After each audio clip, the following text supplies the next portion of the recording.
Whoa.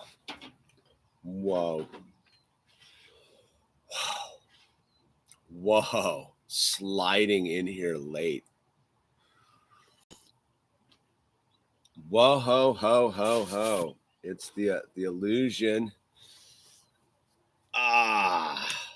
Reporting here from somewhere on spaceship Earth. Whoa. Boy, oh boy, dude. Man. Marissa, hello. Primary commenter. Okay. You want a hug? You just dragged me on the floor. Yes, I did. You're right.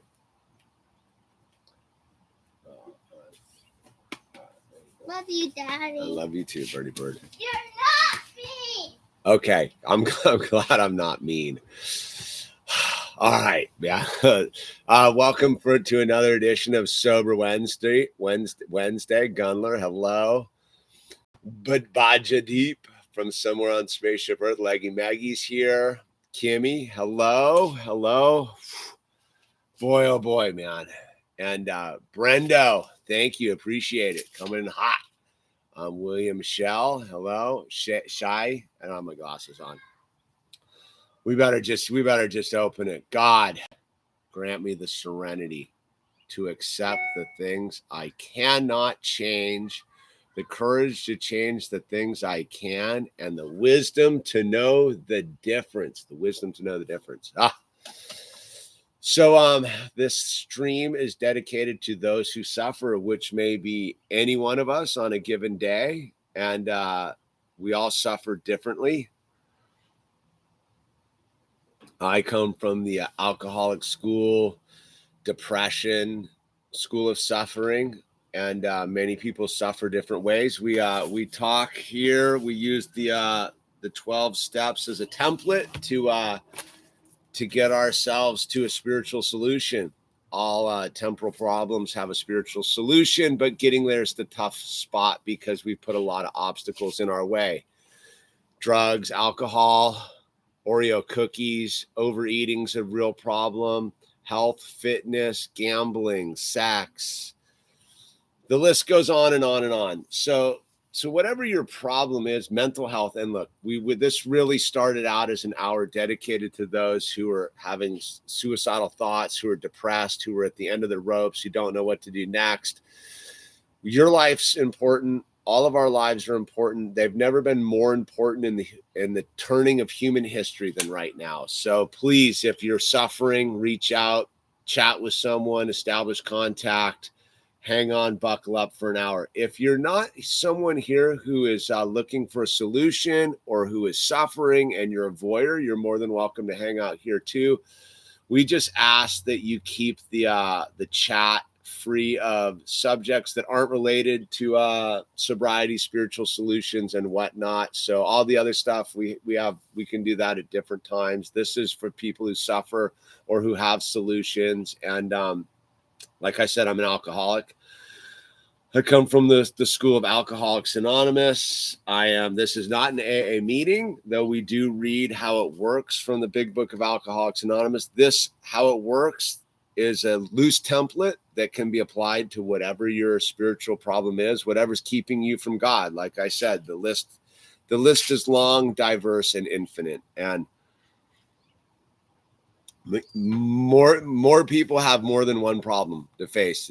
And but we just start somewhere and we move forward from there. So this is all about being in the solution.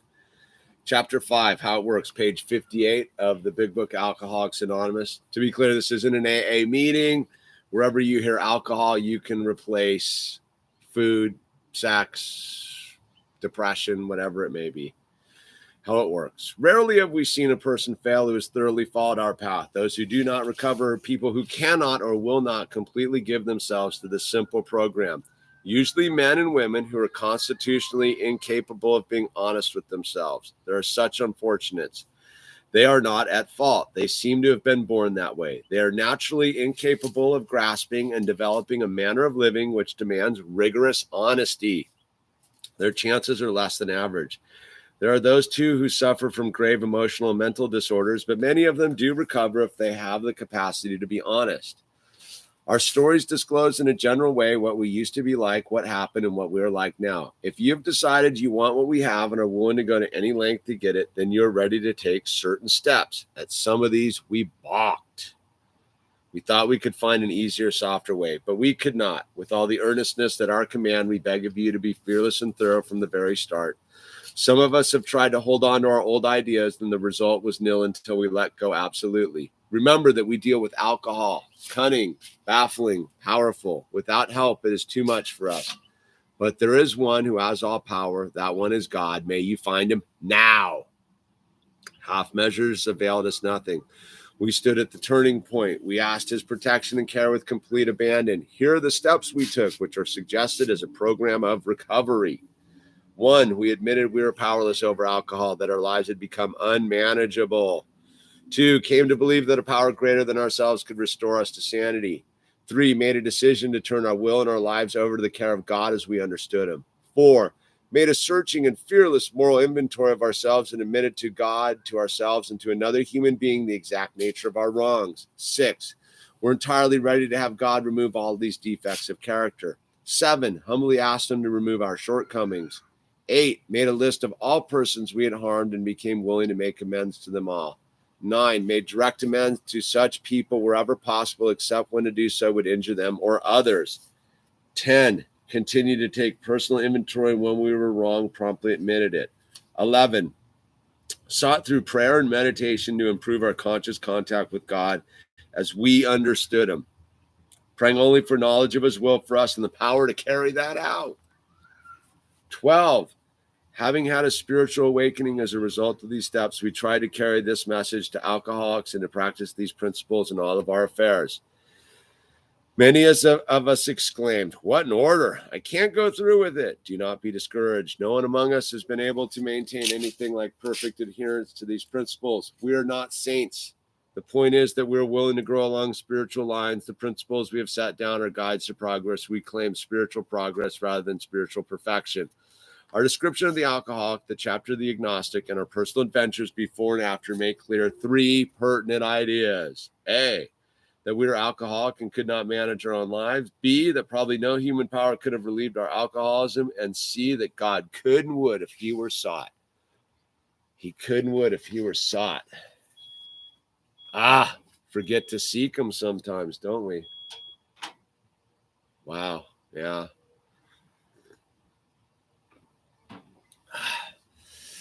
It ain't easy, man. It is. Randomly joining one of your streams must be a wake-up call. Might be, Gray. Might be, dude. I watched a child christened named Gray the other day. Been sober 3 weeks. James Frew, been sober 3 weeks. All started with one of your streams. Wow, that's a powerful thing to read there, James. God bless you. Rehab centers need to step up their treatment, especially for the prices they charge. Can't blame we're giving it away for fun and for free, dude. Just a second.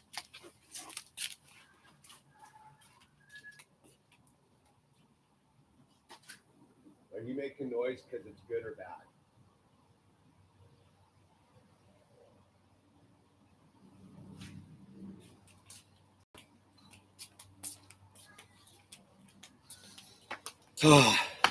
Checking on the Grom.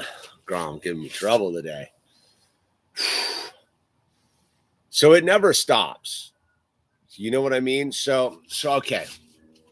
What is sobriety, right? Like it says it. There's something that it always catches me a little bit differently. Like sometimes, like what it is. What is it? What is it? Where is it?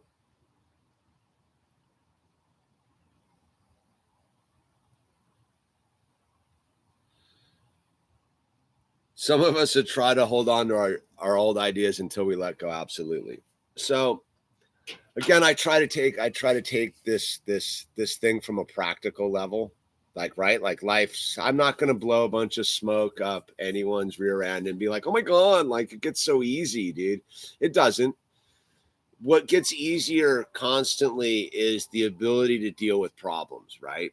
And some days, what's the line from the Big Lebowski? Some days you eat the bar and some days the bar eats you. Today I ate the bar, right? So I woke up today.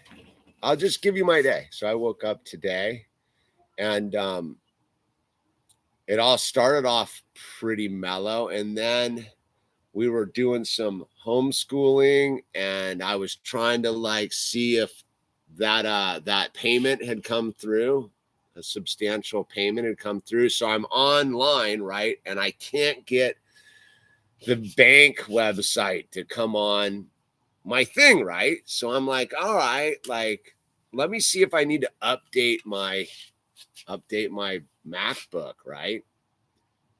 And so I update my MacBook and then I get stuck. It only will half upload. And now Owl's pushing back on the schooling and then it gets tense and then it's a whole tense scene for a minute, right? So I take I pause for the cause. I try to figure it out. I get on the phone with Spectrum, right? Our internet provider. And I'm like, hey, man. Don't talk bad about me. I never talk bad about you. You just did. No, I didn't. Just because I mentioned your name, I don't ever talk bad about you, dude. You just did. Why? No, I didn't. You did. Mm.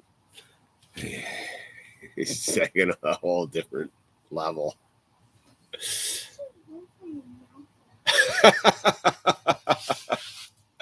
And okay, close the door. So love you too. So next thing you know, you're on the phone with the service provider, and I actually have this rad conversation with this. I'm not talking about you. Now leave. And I have this conversation with this. Owl, you're about to be fully grounded if you don't stop. Yeah. And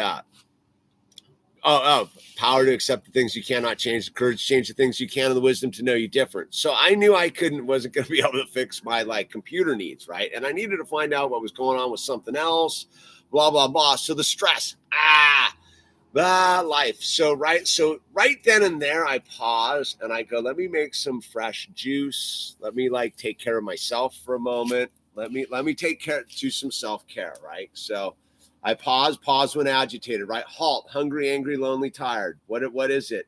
Hungry, angry, lonely, tired. Halt. So I halt. I go, I'm starting to get frustrated. I'm not angry, but I'm hungry. I haven't eaten anything today. I make some fresh juice. I do the juice thing. I get online with Steve out there in New York. And he's like, all right, we're going to do this. There's this problem. So whatever the day moves along, he's like, I think there's something local going on in your service area. 3:00 rolls around. And I'm trying to upload a bunch of videos that I made yesterday. Like I made some videos and, you know, I got financial fear. I got, you know, cause I'm like, all that. And then, so then at 3:00, like my internet's still not working and I'm trying to figure out what's going on with the banks and like nothing's working and blah. And so, I call back Spectrum and I'm like, hey, what's going on? And they're like, look, dude, we gotta swap out your router. Like we got to swap off your router. And I go, okay, what are my options? Oh, and let's factor in I don't have a car right now because my wife's using my car because her car is in the shop because yesterday we got told that it's $1,400 to fix the car, dude. So that happened yesterday, right? Because it never stops. Like life's radical, right? And so you're rolling, right? And you're like, okay. And you're like, all right, I got it. Like, so what are my options? She's like, you can go down to the store down here and you pick it up, or we can send someone in the next couple of days, or I can send you one that's going to take 5. I was like, all right, let me try to get this today or tomorrow morning, right? So I jam down there, I get the thing, I come back, I hook it all up. Still doesn't work, right? Now I'm back on the phone with Sprint, and that's why we're late, ultimately, was because I was dialing in the router. What did I do differently today that could have made today? I've never lost my spiritual composure today. Today's actually been a victory. And let me tell you, dude, like on paper, it's a loss. Today was a loss on paper, dude. Like in actuality, today was a win, right? Because I took care of myself on it. Like when it got too gnarly, I took a little nap for like an hour because I was like, it's just getting too gnarly. So I dealt with the things I dealt with. It was super hot. We went for a walk. It was just so I took a time out for myself. And then on the way back from the router store, I called someone. And I was like, I called a friend of mine who's a dad and a husband and who's spiritual and the whole thing. He's not a sober guy, but I needed to talk to a dad and a husband. I go, hey man, like, what's going on with you, dude? Like, he's like, what do you mean, like spiritually or like the whole thing? And I go, no, just like as a husband. I go, yeah, we're kind of getting hammered on like people aren't paying us and like cars are in the shop with huge bills and routers are melting down and can't upload stuff. And he's like, look, dude, like, yeah, I got the same thing going on here. It's different, but it's, you know, this, that, and this and that. And it was like, I go, yeah, I'm just, you know, I just needed to touch base with someone in my own demographic, right? Like I can't like as I move through this, I need to talk to someone who has a similar life than me, right? Like if you had talked to me 5 years ago, I'm a dad expecting a child. So I got to talk to that kind of a dad. You talk to me 7 years ago, I'm solo. I can hang out and talk to another alcoholic who's solo. The people we need to communicate with change over time, right? So what I did is I picked up the phone and we were talking. I go, look, my buddy. I'm not gonna blow him up, but I go, my buddy. I go, hey. I didn't really call for any other reason than just to pick up the phone and be in the solution. He's like, I get it, dude. I go, yeah. I go, I know there's no solution here. I go, I just needed to call another man and be like, hey, bro, like, am I alone? And I just to not be alone, right? Because I'm pretty independent, if you will. And so what I did there changed the universe because we were talking about one thing and he brought up, he's like, look, man, you know where I'm struggling right now? He's like, I'm not disciplined enough and I'm not doing my spiritual practices. And I was like, you just told me the reason I called, because it wasn't about like the cars in the shop and how am I going to pay for this or blah, blah, blah, blah. It wasn't any of that. It was, I need to double up on my spiritual practices, right? I need to take better care of myself. I need to, because none of the so one of the things you learn on the other side of sobriety, so pre-sobriety, post-sobriety. So before I got sober, everything in this lower realm, the 5 senses, the 3 dimensions, money, finances, people, cars, whatever it were, they all appeared to be problems to me. Like, I got to go to work. I'm not going to make enough money. Oh, they got the bill. The car doesn't work. I need to be over here. I need to be over there. I need to date her. I don't need to date her. That girl's mean to me. That guy's mean to me. Oh, those people suck. These people are rad. They blah, blah, blah, blah, blah, blah, blah, blah, blah, blah, blah. None of those were the problem. The problem was always my spiritual practice. And prior to sobriety, I didn't have a spiritual practice. I was spiritually practiceless. I understood. I had a deep desire to have a relationship with God, but I didn't know how to do that. So I get sober. I'm a train wreck in the beginning. So if you're newly sober, there was a cat up there who was 3 weeks sober. Yeah, we don't know what's going on. So we need other people. And so I think what I'm really talking about right now is like, we can't do any of this alone, whether that's mental health, whether that's overeating, whether that's sex and love, whether that's alcohol and drugs. Like, We can do all of those things in the problem alone. We can eat ourselves silly alone. We can smoke meth alone. We can have bad relationships by ourselves all day long. But when we want to get into the solution with any of these things, we need other people's help. And it's the help we need isn't what we think we need. So when I called my bro today and he's like, what's going on? I was like, I just need to touch. I got all this is going on. And I just needed to talk to him because ultimately none of that's the problem. The problem is underneath, what am I doing to stay in conscious contact with God? Because there's one who has all power. That one is God. May you find him now, right? So if I look at, remember last week we were talking like the same thing I was talking about last week. It's the same people. So the people that were not paying the bill, they said they're going to pay us, and then they haven't, and they strung us, just jerking us off, right?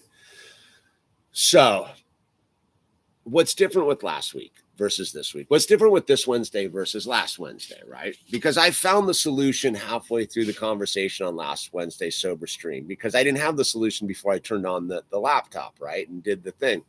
What do I have this week? Well, me and my wife, we had a rad weekend, and we were like, we're going to start this week differently than we have been. We're going to change up the program. So we've been getting up earlier. We've been spending some time together in the morning because it's super important. Like as a husband and a wife, like we'd lost a little bit of that track of that. Like it's very easy to do, which adds an immense amount of stress to like your lifestyle. So we're like, we hang out in the morning. We're kind of doing some coffee. We're making some fresh juice. We're like, we've been making breakfast. So this changes reality.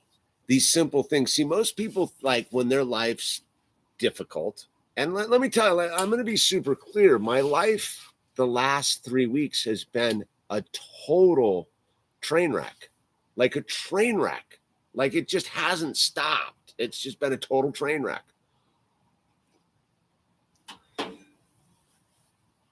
But again, it's not the train that's wrecking that I need to focus on. It's the tracks that the train is on, right? My tracks, if I remember that my train is on tracks, are my spirituality. God has not deviated the tracks, dude, right? And so it's up to me to realize I am not the wrecking train car. The wrecking train car is not me. It's just what is occurring, right?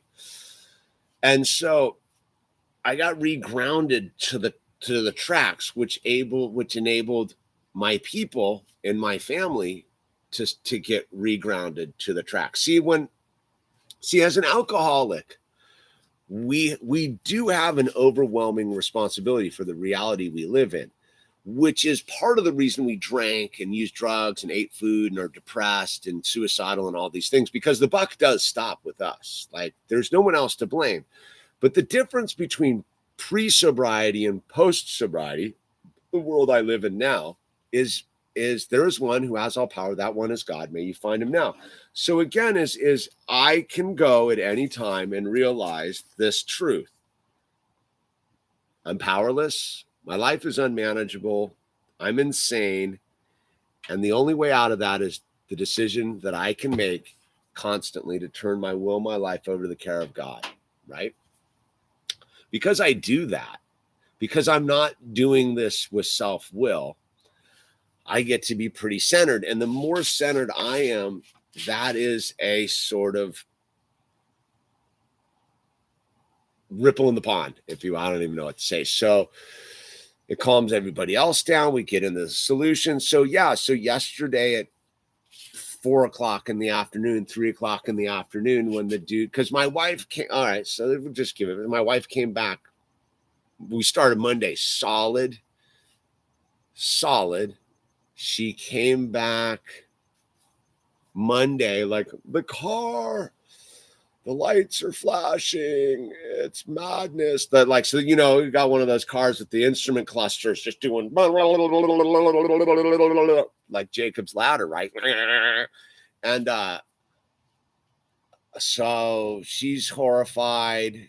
And I make some calls to get it into a place. So we drop it off to yesterday, right? I see what's up with the thing. He calls me back. All right, we've done all the diagnostics and this and that. It's going to be like, to get your car fixed, it's going to be like $1,300, right? Like $1,370, right? That nice number. And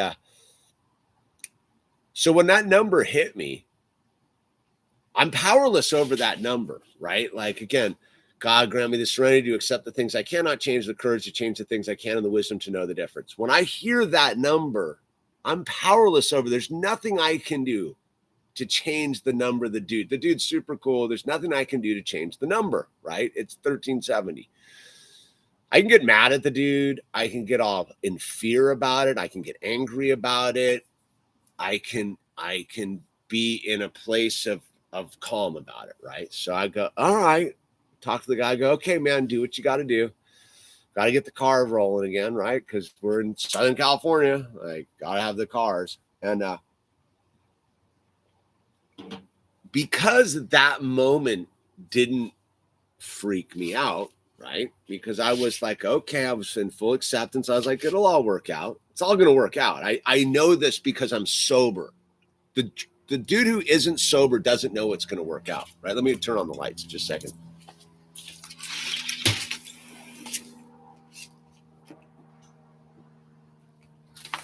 No. We'll do our power pose in a second here. So the dude who isn't sober, the dude who got here drunk and out of his control, that dude didn't have any solutions, dude. And didn't know it was going to be okay. The one thing I know, 11, almost 12 years of sobriety later, it's all going to be okay. Yes, Bird. It might look differently on the other side of okay, but it's going to be okay. Yeah, Bird.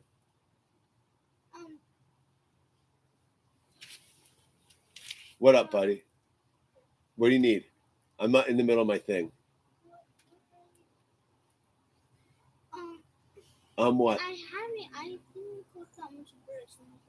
Okay, go click. We're going to go for a night walk when we're done, okay? So let me finish this up, bud. We'll have some dinner, then we'll go for a night walk with Mama. All right?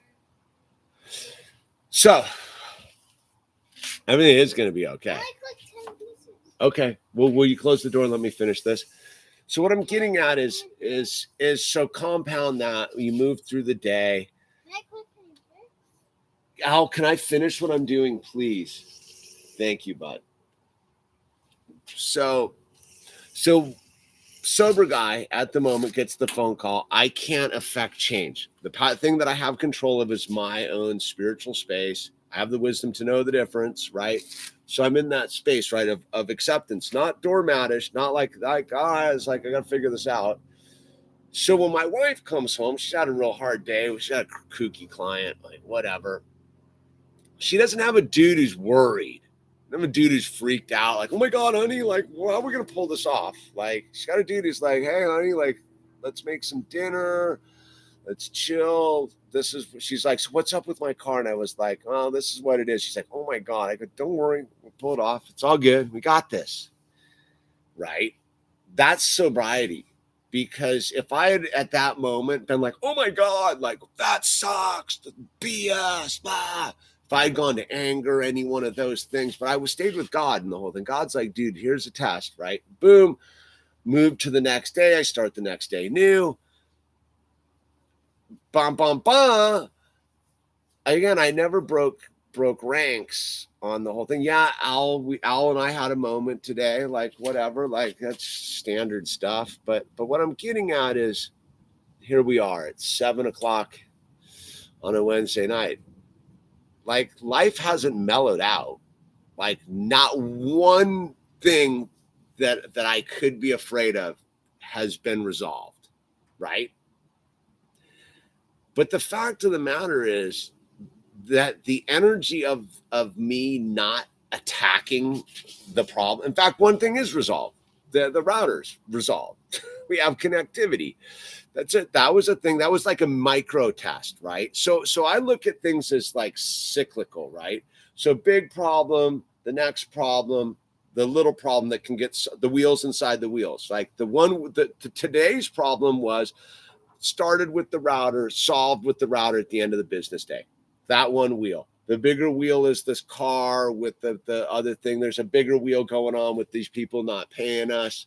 But if I can get the one wheel to work inside of the wheel, it gets all the wheels spinning. But if I had e-braked on that one, the internal wheel today, if I gotten mad at Steve, what do you mean? I got to download something or upload. You don't understand. I had actually the best phone call with Steve. I was like, Steve, let me ask you, how gnarly is it being your job? I go, he's like, it's pretty gnarly. I go, he says 60% of people that he deals with are mean to him. And he's like, I got it dialed. I go, gosh, man.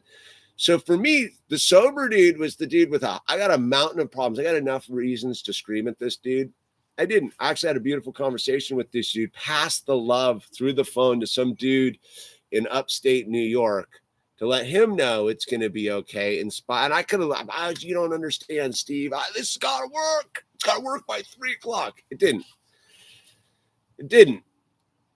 It was 3 phone calls today. It was trips. It was like my wife showing up with the car at the perfect time, me zipping over, this and that. So again, that's sort of what sobriety looks like, because there is a solution. The solution's based upon my ability to know the difference between what I can change and what I can't change.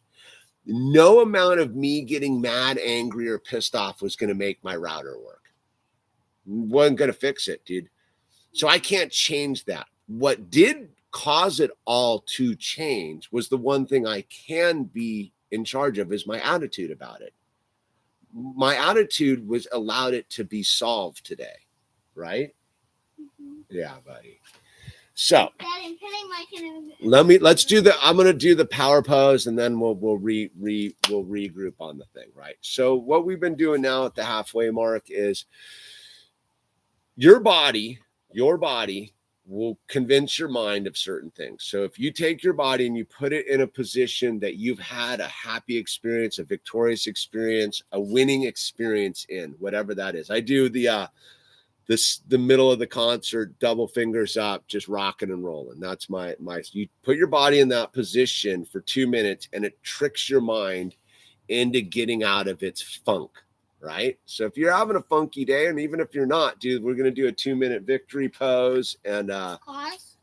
What? And pause. No, we'll just do a victory pose for 2 minutes. I'm going to get my timer going here. So 2-minute victory pose. You just pick you put your body in a position where you were winning the whole thing, the whole Dad, game of life. No. Does the thing need power? Yes. Please don't mess with the cords. Go inside. And let what? Okay. So all right, power it up, dude. Bum. Powered up? No, don't touch anything right now. Whoa, sorry, Mike. Cat under my feet. Like that cost my pal. All right, power pose. 2 minutes. Let's see. Go to 3.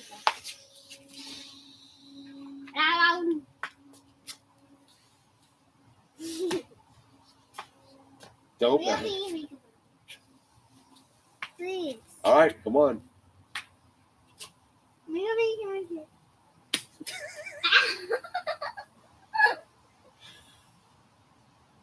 Oh.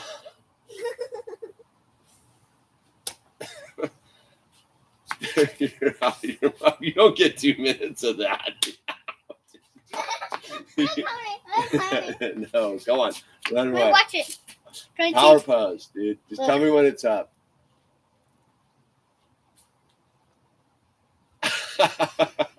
Stop hitting me, dude. Come on. 11:10. It's 1:10, dude.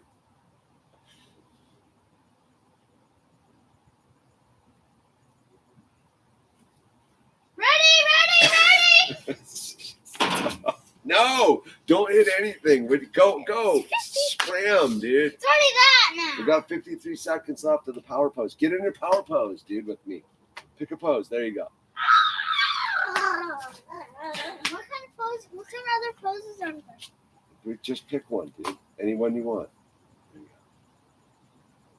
There you go. Hi, look at my face. Look.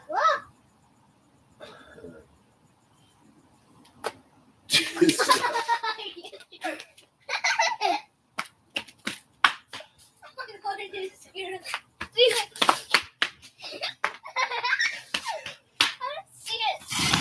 You're all done, dude. You're all done. Well, we tried. That one didn't work out as. That one in the future will be the jokingly good times. The red bellies, dude. I'm kissing the belly button. No, go on. Please. No, Owl. Now it's time. The joke's over. Okay, go in, hang out with your mama, and I'll be done. All right. All right, cancel. All right. Yeah, cancel. Stop. All right, dude. Let's see. Let's read some comments here. Take it, dude. That's his thing. He's like, make your belly as big as ever, and he likes to just slap it. Give me call it red bellies. All right, ML, have a good one. Okay, what do we got? I'll back it up a little bit to Cody Smith, dude. Been watching your videos since the start, man. Recently relapsed, but was finally able to. All right, Cody, good one to go to. Cody Smith, been watching your videos since the start, man. Recently relapsed, but was finally able to be here when you were actually live. So I wanted to stop by and say hi and have a good rest of your day. Right on. Hang in there, Cody. You're important, man. Stanley, YouTube Rick. Is the actual detachment from the drug the hardest part of getting sober, or is staying grounded in reality after having interdimensional? All right. That's a good question, Stanley. So it would seem that in all actuality, the beginning of sobriety, the hardest part is getting off of your substance. No doubt about it. Without a doubt, your body's addicted. Your mind's addicted. It's gnarly. No joke. Detoxing your body is no joke.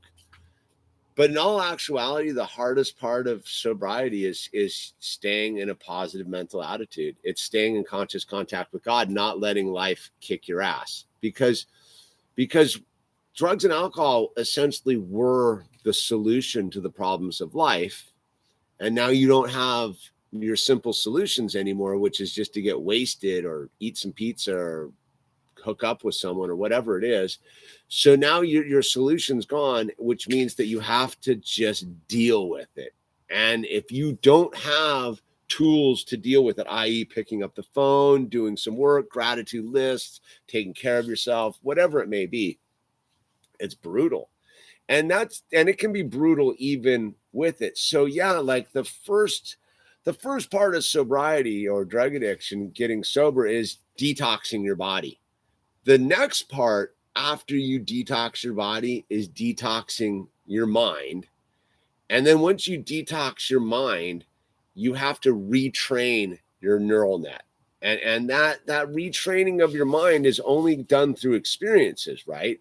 So you have to go through some garbage, dude. You have to be willing to experience some hard times and not crumble, because that's what you're doing with your brain and your neural net. You're going, okay, life's difficult. The car is on fire on the side of the road. I'm not going to drink. What am I going to do? Well, I'm going to bring in God. I'm going to make some phone calls. I'm going to go here. I'm going to go there. I'm going to get through it. So then whenever the next problem happens 2 years later, you're like, oh, I got through the burning car on the side of the road, so I can get through this because I know what to do. I'm going to call some people. I'm going to do this, and time will prevail. And then, next thing you know, your house burns down, and you're like, oh, I got this, dude. And like, dealing with this is easier than dealing with the speed square in the beginning of sobriety. So yeah, in the beginning it's difficult to get off the substances, but once you do, home runs, and then it's tough, but you get through it too. All right, let's see, what do we got going on here? Where's Stanley? Cody. It doesn't like getting dark early. I'm having a slight financial future tripping meltdown, but yes, it always works out. Always. My freaking bump, my shoulders like to think differently. Yeah, it always works out, man. One of the tricks I've had on the financial thing is go back to like in your 20s, right? I don't know. If you were like most people, what? Oh, broke. Yeah, well, oh, that's a bummer, dude. Nope, that's officially busted. Maybe the glue will hold it, but yeah, you're flip-flop. At least you didn't step on a pop top in Margaritaville. All right, whatever. Go show your mama. We'll figure it out. So one of the tricks on the financial thing is go back to time in your 20s when you didn't have any dough and you used to sit there and you're like, oh my God, I got an overdue bill. I got some rent due, or I got some, and think about how sweating it you were. Like, oh my God, like, dude, that bill's coming due. Like, how am I going to do it? And then just put yourself back 20 years in the future where you are right now and be like, oh yeah, we made it. How did I get through it? But it seemed pretty real back then. You know, it's just your mind. You'll persevere, dude. That's the human spirit, man. But yeah, that's a kind of a trick to do. Just go back and think about something you got over that you thought was going to end you. That library fine that was going to get you. Life is designed to present you with obstacles. Universal. Yeah, it's Matt McKinley is right. It's all the obstacles are meant to test you and also make you stronger at the same time. It's like spiritual weightlifting, if you will. Scuba dive master. Hello, Shakarakai, man. We're just catching up. Charlie, when I'm sitting in public surrounded by people feeling completely alone and hurting, that's what makes me go, Charlie, you gotta get over that nonsense, dude. You're never, put it this way, me and my wife talk about it all the time, dude. You'll always be alone. At the end, like you have to go to God, dude. There's only one way not to be alone, and it's with God. And the closer you get to God and you realize that you and God are the couple, the union, it makes you able to be with your people that you love that much more meaningful, because you know that at the end of the day, you were always alone, dude. You're alone sitting at the dinner table without God.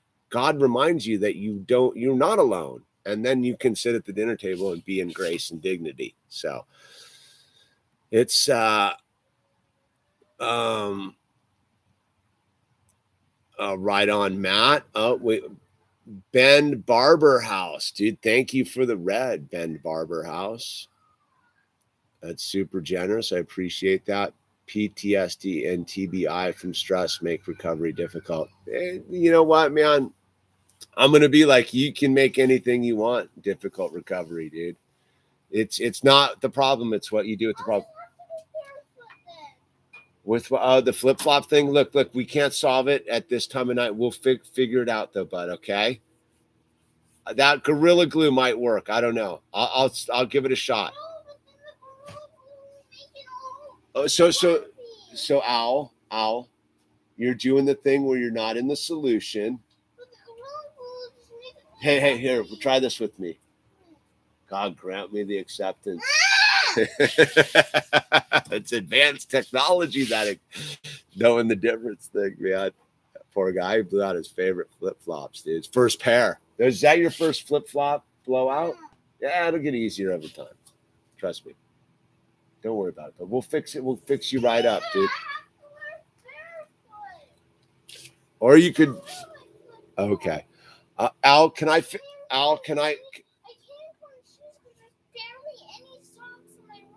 I'll find you a clean pair of socks. It's fine. Can I have my time to finish this? Thank you, bud.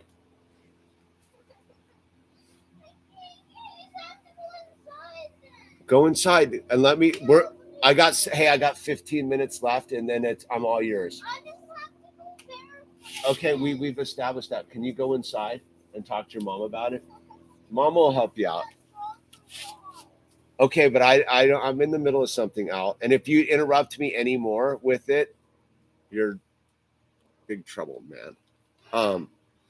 All right. God doesn't place a burden on one more than they. That's the truth. That is the truth, man. Is you hear that in early sobriety? God doesn't give you more than you can handle. I can tell you, dude, like you get what you can handle when you get it, and you usually can get it. Like I said, if my house had burned down my first week of sobriety, I would have drank, right? My house burned down 8 years sober, 9 years sober, something like that, dude.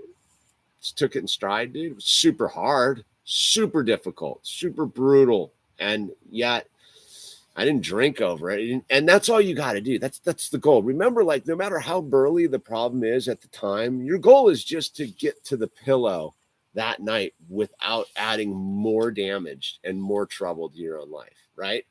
So it's like today I was talking about the modem guy, right? Or the car guy yesterday.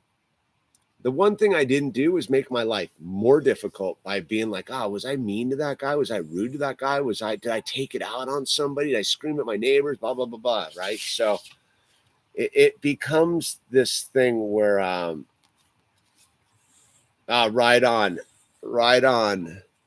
Ben Barber House, dude. So yeah, it's like that, man. It's like that, yo. All right, what do we got? Where are we going? Where are we going now? What do we got going on? Because it is going to be okay. Doesn't seem like it sometimes. I'll tell you what, man. Like, I have my moments where I'm like, I don't know. How are we going to do it? How are we going to do it?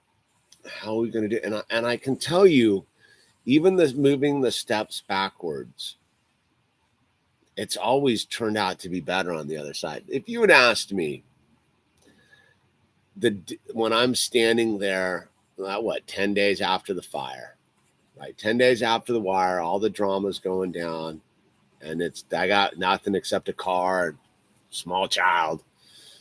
If you'd asked me then, you'd said, hey, is your life going to get better or worse now that your entire community is burned down due to a fire? I would have looked you right in the eye and said, it'll only get better. Because, see, that's what you learn, I think, in sobriety after you've been through the first couple rounds of trouble. You're like, my life's only going to get better. It's up to me to participate in that betterness. Like, there's no free rides. You don't get to. It's not like if you just lay on the park bench. I mean, unless you're Eckhart Tolle, of course, like, because that dude, he sit at a bench for like 2 years or something until he figured it all out. But most of us, we have to do action, right? We have to get back into action. And again, the simplest way to be in action is to be courteous. Like, it was funny. I was just like this talking to this dude today on the customer service, Steve. Like, we talked a bit about it. It's just like, the one action you can always take when life is melting down around you is just to be courteous and kind to a stranger that you have to interact with. See, most people think that like when their life's got problems and it sucks and the bills are stacking up and the car's on fire and blah, blah, blah, that's their license to go be an a-hole. No, that's not the sober person's mindset. See, the sober person's mindset is like, no, that's the time to be actually like 12 step, practice these principles in all of our affairs, right? Having had a spiritual awakening, we practice these principles in all of our affairs. That's not like because I won the marathon. Yeah, dude. No, practice these principles in all of our affairs. That's when it sucks. When it's all melting down around you, that's the time that that's the time you're supposed to be sober. It's not the time you're supposed to revert, because I'll tell you what, if your life's melting down around you and you use that as your excuse to unleash and be an even bigger pain in the ass to yourself, odds are you will drink or use or whatever. See, that's where most people think they get the excuse. No, that's actually like the weakest of excuse. You're way better off just, what do you think about the pot weed, dude? I think it's the most devious stuff ever in this time of life. You'd ask me that. I think that that's pharmaceutical drugs, dude.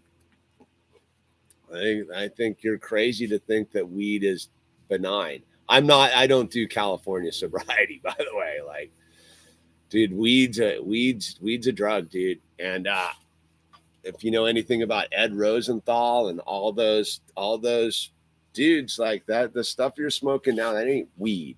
That ain't marijuana, by the way. The stuff you're getting at the dispensary, that's not marijuana, dude. That is genetically modified pharmaceuticals. I mean, look, there was an article in the paper, paper, reads the paper. There's an article the other day about them putting the vaccine sauce in lettuce. So where do you think they got that from? Where do you think they got that from, marijuana people? They're talking about using lettuce as a delivery system for mRNA vaccines.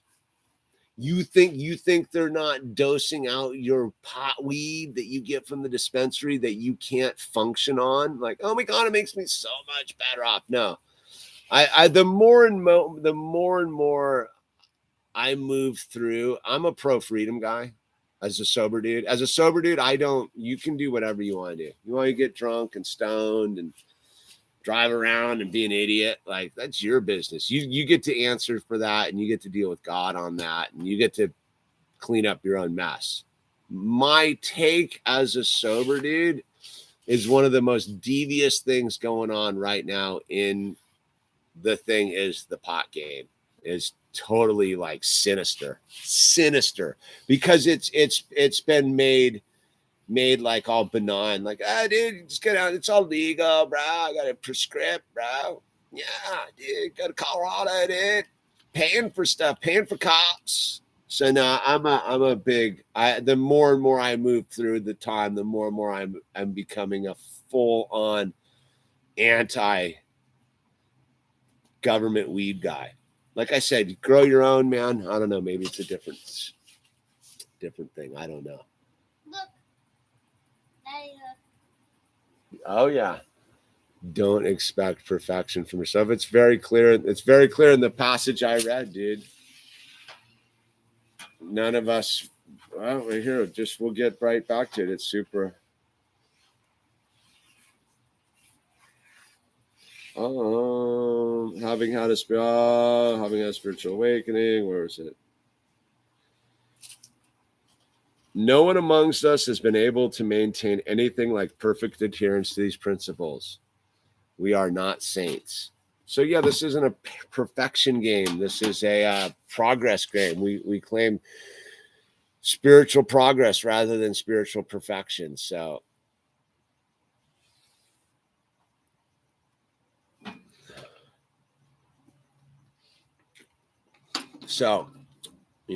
don't know.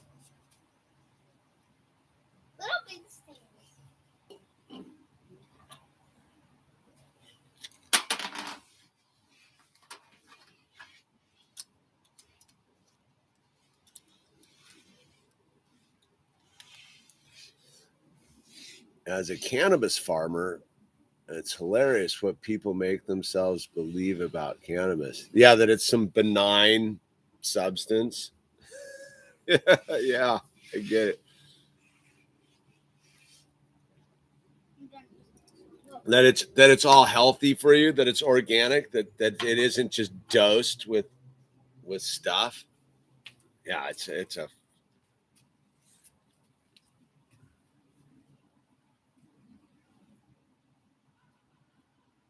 sobriety's about discipline. No, sobriety's not about discipline at all, dude. You're totally off the mark. Sobriety is about the fact that you don't have discipline, dude. Like, again, that's it. That's the uninitiated. That's an outsider's perspective. Sobriety's got nothing to do with discipline. It's for those of us who aren't disciplined. I have zero discipline, dude. That's why I'm a drunk. So I'm a drug addict, dude. If I had discipline, I could crack a beer right now and just like have a puff and be cool, dude. Do a little snoochie here and there, dude. I don't have any discipline. That's the problem, dude. Because see, step one of this whole thing right here says that I don't have discipline, dude. That's the whole point. We admitted we were powerless, that our lives are unmanageable. Discipline's got nothing to do with any of that, dude. So I don't prescribe to that whole thing. Like, you may be disciplined. That's awesome, dude. God bless you, man. And yeah, the medical marijuana, like legit use of marijuana for medical ailments. Yeah, I'm 100% for your granny with the glaucoma, people that can't eat, cancer, all that. Yeah, I'm 100% believe in medical usage. But if you want to, Benzos? No, fail. I don't know, dude. Derek Michael, I don't know what you're pushing there, dude.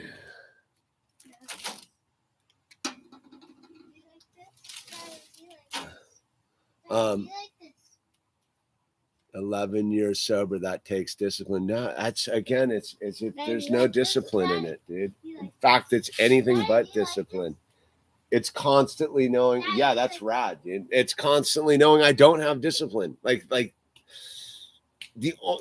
it's constantly realizing I'm powerless, dude. If I had discipline, dude, I could get up every day and not worry about it, dude. I'm an alcoholic, dude. All I have is today. That's why I have to keep it in today. That's the thing. Learn discipline. You know what, Derek Michael, like you're about to get deleted, dude, because you're counterproductive here, dude. So learn discipline, dude. You're an idiot, dude. Yeah, just to be clear. Derek, you need to go. Say goodbye. Delete yourself. Hey, Daddy. Yeah. It's 7:31. Okay, it's time to go. Split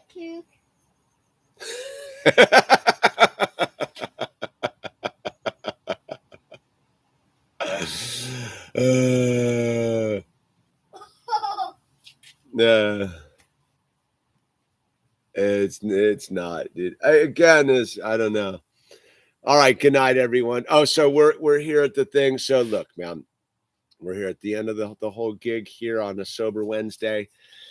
Is if you're suicidal, please call a suicide prevention line. I forget what the number is, dude, but it's super easy to get to 1-800 number. Please call the suicide prevention line. If you're depressed, call someone, dude. Everyone just call someone. If you're a drug addict or an alcoholic, you can call wherever you are, USA, type in your city, AA central office, your city, AA central office. They're usually manned 24 hours. You'll find someone there and they'll be willing to help you, man, because that's what we do for each other, dude. And please, your life's important. And that's what we got for you, dude, is you count. So, there we go. Isaiah Approach. I appreciate it. 1-800-273-TALK. 1-800-273-TALK.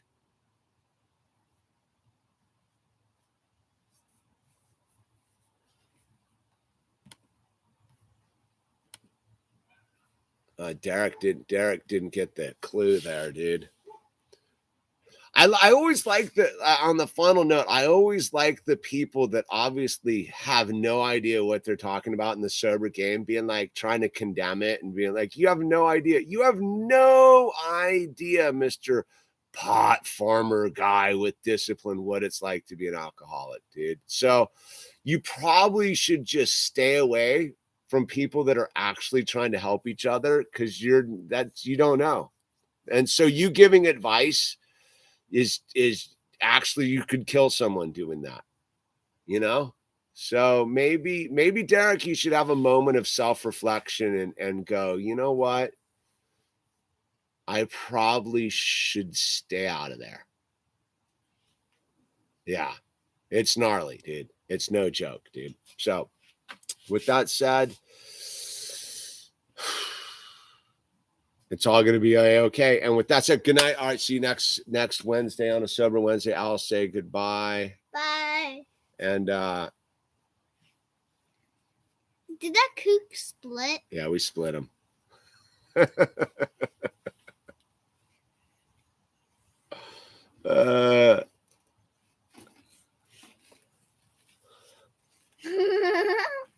Dax ill. It's not, dude. Again. No, get off of me. See, again, get off of me for a second. See, I don't think people understand. Like now I'm kind of annoyed. So you don't understand what it's like to be someone on their edge, do you? Like the end of the rope, dude. You don't know what it's like to sit on top of a mountain and wish for mushroom clouds and have no solution at all. At all. Telling somebody that could actually lead someone to be like, no, I'm not going to go. I'm not going to ask for help. I'm not going to go look for a solution. I'm just going to sit here and think I can do push-ups and get my way out of it and wake up the next day and realize that push-ups weren't going to get you sober. The gym wasn't going to get you sober. And then you decide, you know what, I can't do this anymore. And you know what? You end up taking your own life. So no, I'm not going to back down on how serious drug and alcohol dependency is. People that are suffering from mental health issues and suicidal thoughts. And what? You go talk to no, can you give me a second now? And then I'll come play with you. So you go talk to someone, Mr. Oh, it's not life. And you go talk to someone who's suffering from overeating, someone who wakes up every day, who's way overweight, who suffers, who's isolated, who's alone, who wants to get a decision, wants to get their life better. And you go, oh, it's discipline. And they're looking at themselves in the mirror going, I can't stop eating Oreo cookies. I can't stop smoking crack. I can't stop taking benzos. You go look to them and you tell them that it's not a life-threatening reality, because anyone who's been through this will tell you that by the grace of God, they got another day, dude. So no, I'm not going to back down on that statement, dude. And you want to call it rhetoric, dude? You're out of here too, man. Who? I don't know, dude. A troll? A troll? I don't know. Just people. He's just a troll. Split, dude. Split. Hide him. Split him quick. Like his BB. Did you get him? Bam. Yeah. He's out. Okay, we got rid of one more. Yeah, ask Charlie, dude. Daxrill, because I know Charlie. We've talked many times, dude. Ask that dude what it is to like discipline and yeah.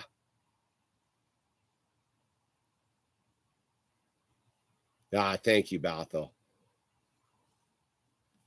And with that said, we're out. We're going to go do the thing. And good night and God bless.